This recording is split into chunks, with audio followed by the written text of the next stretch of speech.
thousands of them. In a Tabligh Jamaat Ijtima'a, like cattle. And they consider themselves to be good Muslims. Like an ostrich with its head in the sand. Have absolutely no knowledge. They are in shirk. They are in shirk. And they know nothing about it. And when you go to them to teach them, they don't want to hear. They put wax in their ears. They don't want to hear you. Yes, what do you do with such people? What do you do? You want to teach them, they don't want to learn. And then they've been programmed to reject everything else except that which Dajjal has given to them. This is Islam. This is what we have today. The International Monetary Fund has made haram what Allah made halal, and that is shirk. And when we accept what they have done and stop using dinar and dirham as money, we follow them into the shirk, the one sin that Allah will not forgive. Today all of us are in that shirk. Every time you use this money, which came out of the enemy from Dajjal, we are committing shirk. Every time. And this is why the hadith in Sahih Bukhari, we are told that 999 out of every 1,000 will enter into the hellfire, Jahannam. It matters not whether you're Sufi or Salafi or Wahhabi or Tabligh. Everybody in Jahannam. Because this is shirk. Instead of using gold dinar and silver dirham as money, and when the dinar and dirham are in short supply in Java, you don't have dates in Java, do you? No. You don't have wheat? No. You don't have barley? No. What do you have? Paras. Rice. Rice. So you'll use rice as money. Yeah. Does rice rot, or does it have a shelf life? Yeah, the shelf life. Yeah. Is it in abundant supply? Yes. Does it have intrinsic value? Yes. So you'll use rice as money. Is there any alim in Java who is telling you to use rice as money? Anyone? Even one? Do you know of even one? Huh? None. Not one.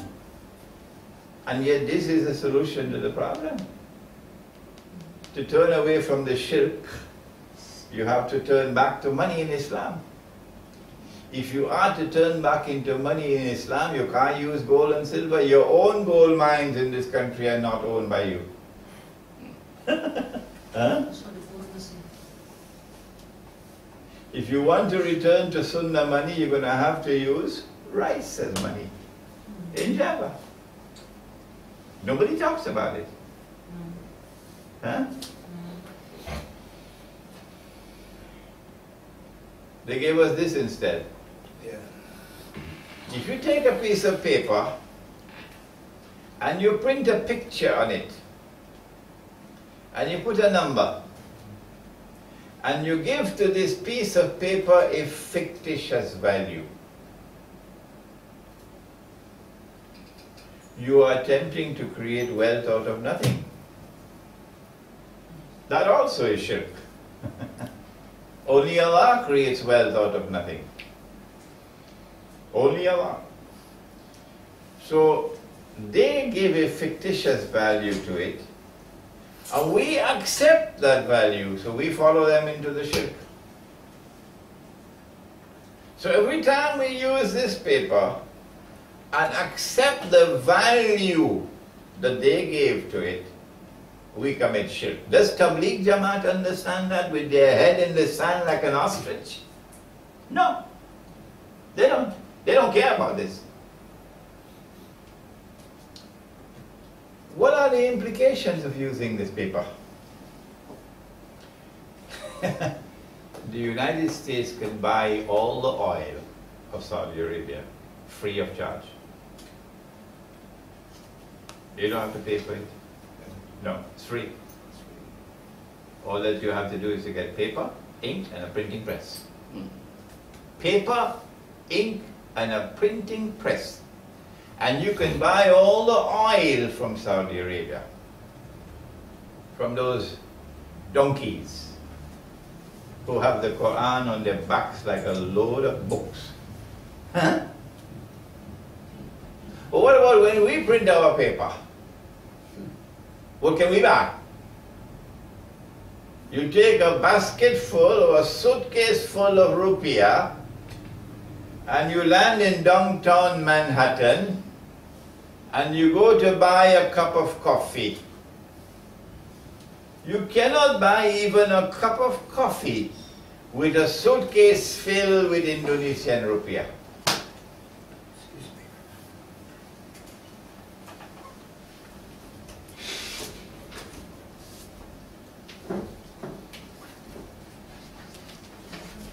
That's the pathetic state that we have. Can you turn on the fan, please?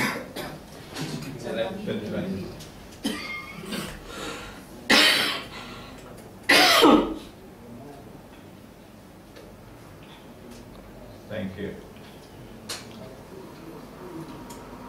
And so, as they print their paper, they can buy anything they want free of charge. And when we print our paper, we cannot. So they go richer and richer, and we go poorer and poorer. But that's not the end of the day, the game. The game is that all the paper money must constantly be decreasing in value, all. But their paper must sink at a lower speed than ours. As the paper goes down in value, prices will rise. And they call that inflation. And you can go and do your PhD in finance from Harvard and Yale and from Oxford and Cambridge and come back with zero knowledge of inflation. Simple. Because they don't study monetary economics from the perspective that we've given you here. This is going to be too cold for you, so I suggest you put your chair. I'll come on this side here. It's going right under my feet. Yeah. My feet are my weak spot.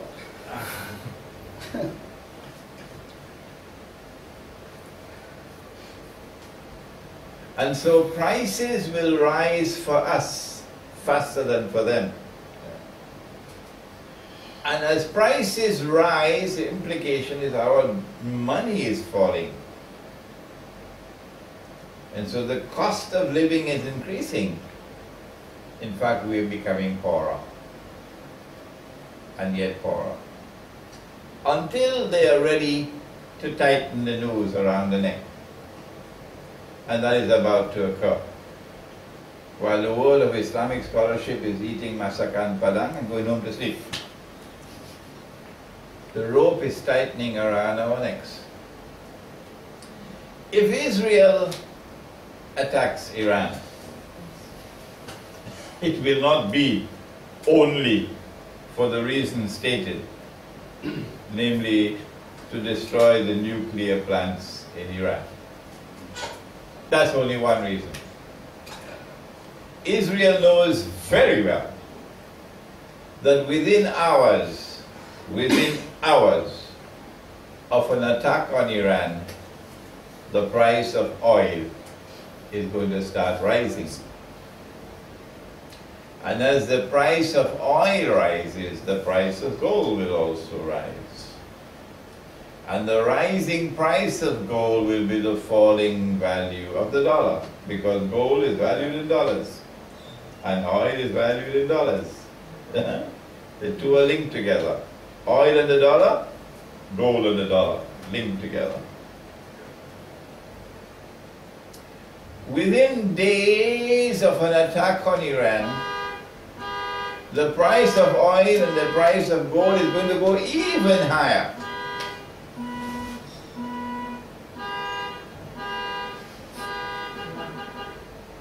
Because not only will this export of Iranian oil be stopped, the export of Iraqi oil will also be stopped. More than that, the Kuwaiti oil and the Saudi oil will have to pass through the Gulf, through the Straits of Hormuz to get out. And Iran will block the Straits of Hormuz. And neither the United States nor Israel will be able to prevent that. In fact, I don't think the Zionists want to prevent it. I think the Zionists want Iran to block the Straits of Hormuz. Because I think the Zionists want the US dollar to collapse. When the US dollar collapses, the whole world of paper money is going to collapse with it. But it is those currencies which are weak currencies that are going to witness panic.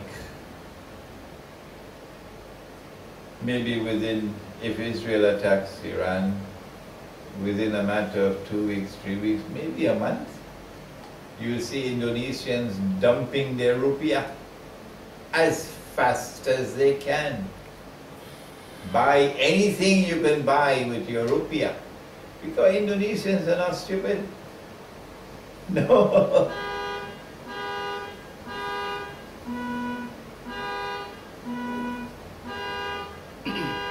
Testing is on. Testing is on, yeah.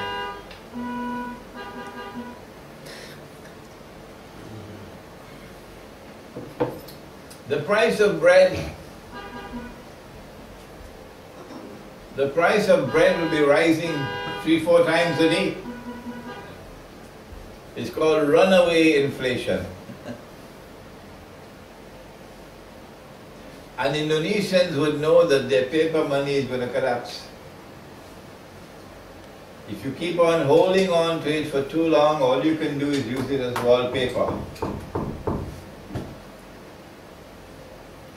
In that panic to dump the paper, it will accelerate the fall of the paper.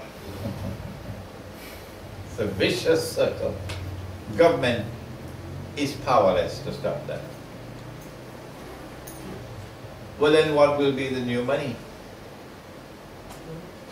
The new money, of course, will be electronic money. And electronic money is not controlled by governments. Electronic money is controlled by banks. The banking system will now create all the money in the world. Any amount they want, you just type it in, and all the donkeys will accept it. And anytime you find somebody who is obstacle in your way, you type out his money. That's all. Type it out.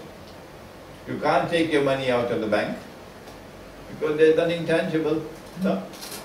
You can't see your money, you can't touch your money. It's invisible, it's intangible.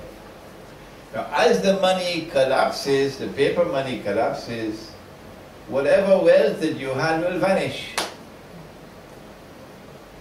And so large numbers of people are overnight going to become poor and destitute. Overnight. What do we do before we end? The answer is, we made the mistake with the paper money. Don't make the mistake with the electronic money. Do not become a part of the electronic money system of the world. No. To do that, you have to reside in a place where you can't use a cell phone. to do that, to escape from them, you'll have to reside in a place where you cannot use a cell phone. Therefore, you cannot be a part of the electronic banking system. No. In such a location, which of course will be the remote countryside, you will survive. You will have your own market, and in that market, you come back to Sunnah money. You will never know what is inflation. No. Because you're returning to real money. The enemy cannot rip you off. No.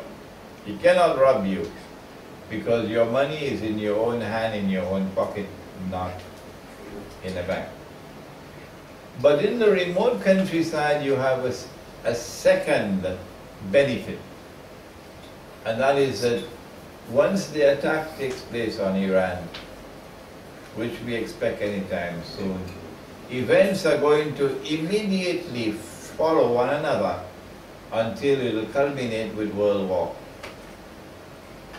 And that World War will be a war between the giants, the American-led coalition and the Russian-led coalition, Gog and Magog. And it will be nuclear warfare. That nuclear warfare, when it takes place, will leave America without any people. America will become a wilderness. Canada will become a wilderness. Europe will become a wilderness. Nobody there. Everybody gone. Huh? And much of the rest of the world also will perish.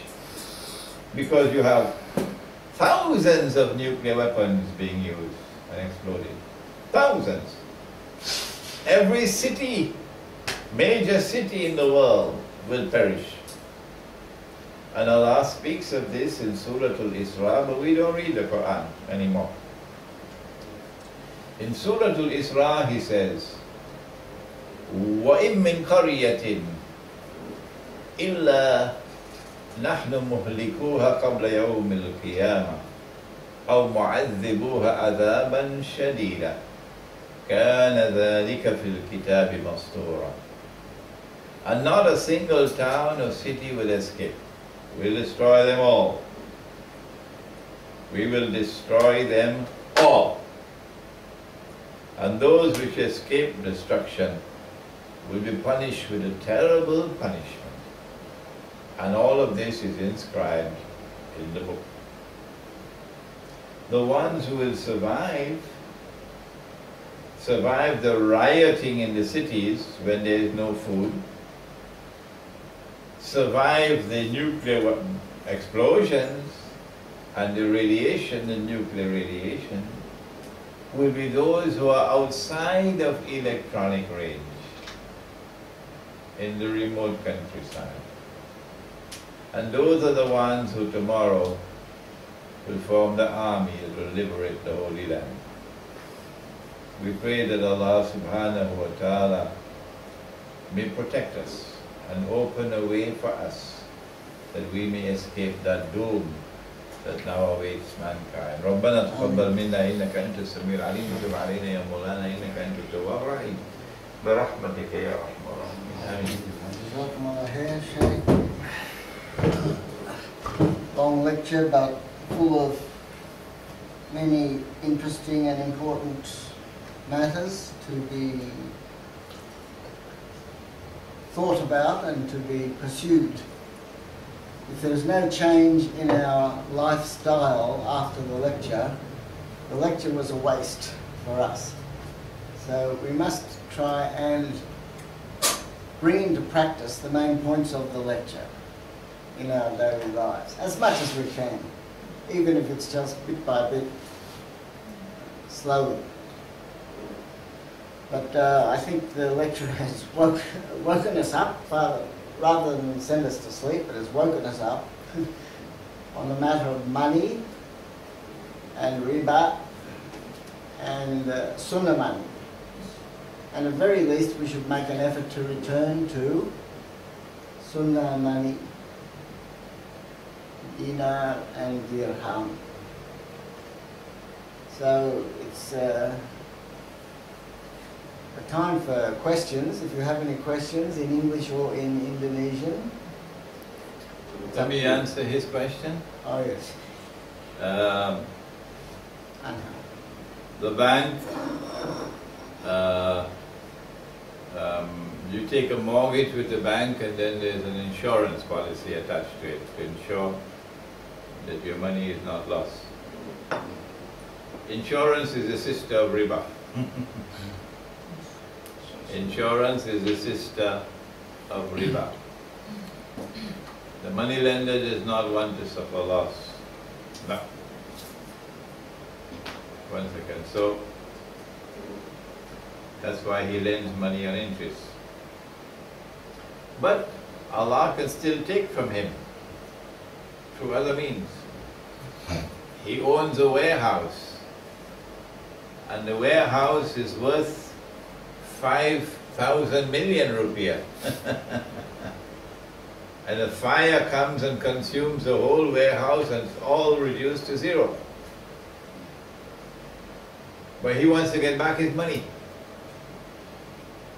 How to get back that 5,000 million rupiah worth of a warehouse? Answer? You have to create something called insurance.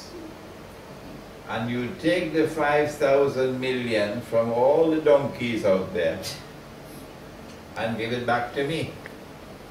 And I'll pay a certain price for it, but I'll get it back. Insurance, 9 times out of 10 benefits the rich,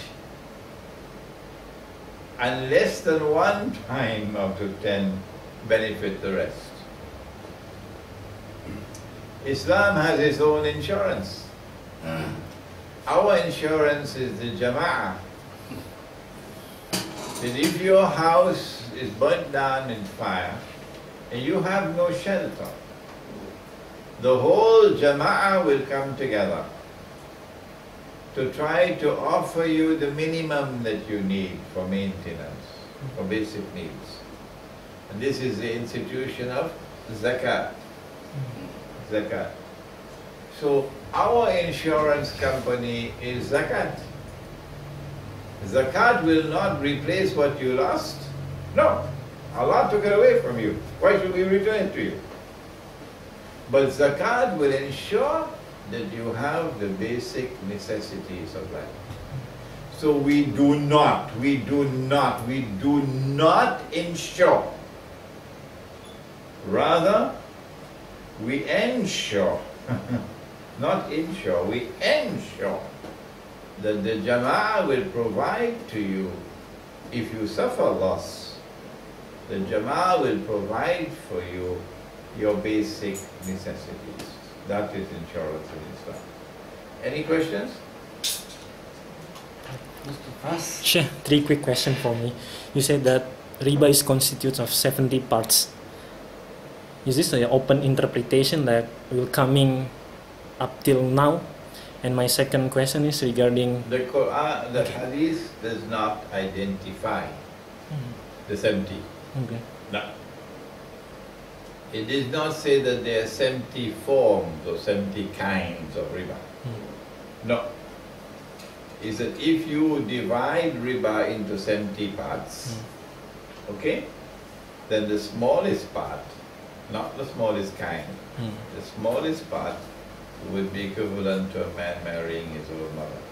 So don't look for what are the names of all the 70. Yes. I'm not looking for the other name, but the other form of riba. No, don't look for the other forms. Don't also? Don't look for the other kinds. Okay. It is like taking a bowl of sugar and dividing it into 70 different parts. Okay. Yeah. Okay. My second question regarding the banking system that is prevalent in this world.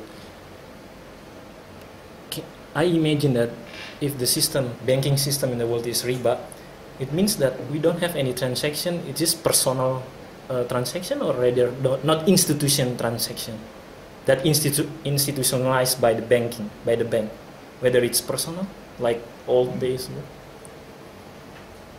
whatever be the transaction, whether it be a banking transaction or a non-banking transaction, once you use the paper money, it's haram. Okay? Good.